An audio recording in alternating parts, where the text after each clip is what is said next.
Okay, so this is the second video that I'm doing on ADHD. The first video got really good responses, and so I decided I'd try and continue. And if anything, I'd go ahead and do other videos um, talking about recognizing ADHD, finding support groups where you live, which is really important.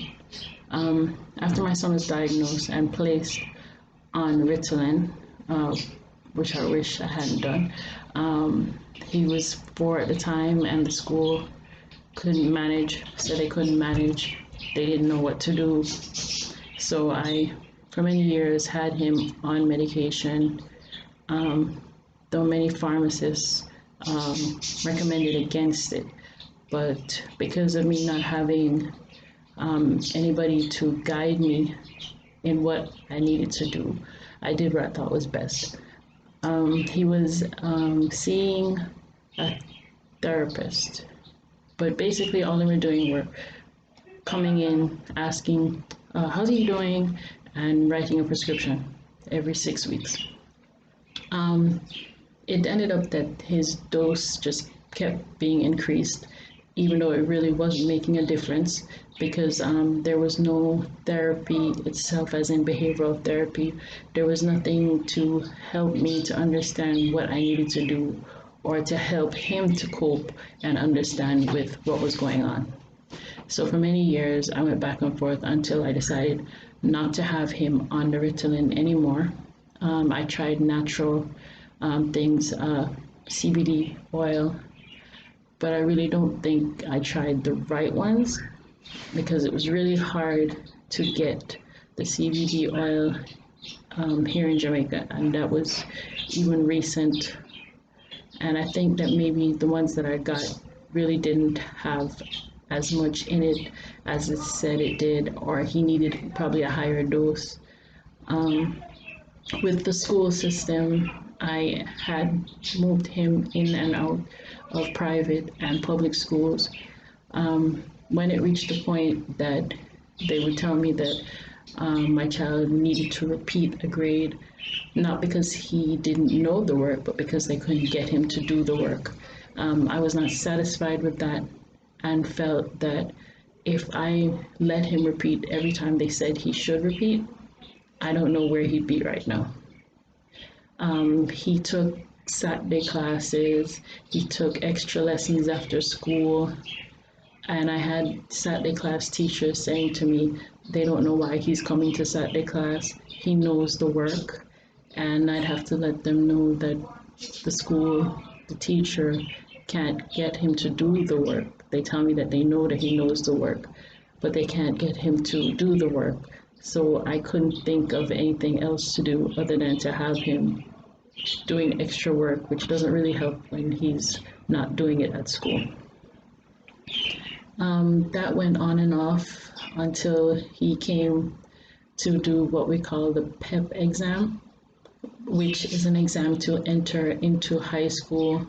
It's not automatic. Here in Jamaica, it's not automatic to just go from basic elementary, junior to high school. You have to take an exam, and they place you according to your scores. Now, throughout all of this, I have no guidance. I don't know that I can have him registered with disabilities office. I don't know that there's assistance. I don't know of guidance. I don't know of anything. Everything I'm basically doing on my own because nobody guides you. Nobody tells you that these are the things you should do and these are the places you go to get support or assistance unless you're looking for it yourself or somebody hears of it and tells you. And I did not do any of that until him now being 12. This is where I found support groups. This is when they're telling me that these are things that I can do to get help. These are the things that I should do. Everything has been just me researching and going through and trying to figure out what's best. It was very complicated because it wasn't until the end and that I realized that he should have gotten assistance with the exam. I applied late, and all they did was allow him to have extra time. Extra time to a child who is distracted really doesn't make a difference because he finishes the work. He says he's finished. He hasn't revised anything, and nothing can be done to assist him. He's not prompted, which he needs someone to say, go over this work and make sure that what is there is what's supposed to be there. He gets placed into a high school, but it's very crowded. And I know that it doesn't make sense. It doesn't make sense for him to be with a large amount of students. He's going to get lost in the system. So I opted to move him to a private high school, which caused me a problem also because though they said that they dealt with special needs and they understood, they didn't. And 3 weeks into him starting at this high school, I had to move him. I had to forfeit the school fee and move him to another school that had a so-called special needs section. He's never been in special needs, as I said before, until high school. And it really upset me because I'm now putting him in a spot that he doesn't think he deserves to be. I'm like, this is what's best for you, and we're gonna work with it like we do with everything else. And that's where we were. Now with COVID, everything turned to online schooling. With the online schooling, I've been home because, like a lot of people, I was laid off. So I was home helping him with the schoolwork and basically becoming a teacher myself and having to see that though he did the work, I would have to send him back because he didn't read over something properly or he rushed it in order to get the work done. I feel that his grades were a lot better being home with me than they were when he was in a classroom. No fault of the teachers, just that it's a lot more focused for him and he had no distractions and he didn't have a choice but to do what he was told to do. With that, I made a decision to have him homeschooled for the coming September term.